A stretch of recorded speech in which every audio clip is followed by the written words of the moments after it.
Hello అందరికి, నేనైతే ఒక బిజినెస్ స్టార్ట్ చేశాను. దానికి సంబంధించి నాకు ఒక ఆఫీస్ కావాలి. అందుకని ఈ రూమ్ నైతే ఆఫీస్ లాగా మార్చుదాం అనుకుంటున్నాను.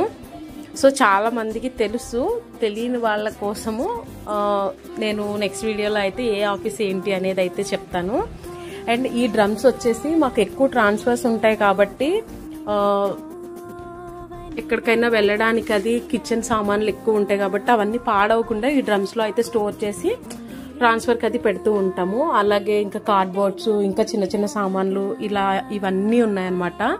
ఇది ఒక స్టోరేజ్ రూమ్ లాగా అనుకొని తీసుకున్నాము. కానీ బిజినెస్ స్టార్ట్ చేయడం వల్ల ఈ రూమ్ అయితే ఆఫీస్ రూమ్ కింద అయితే మారుస్తున్నాను.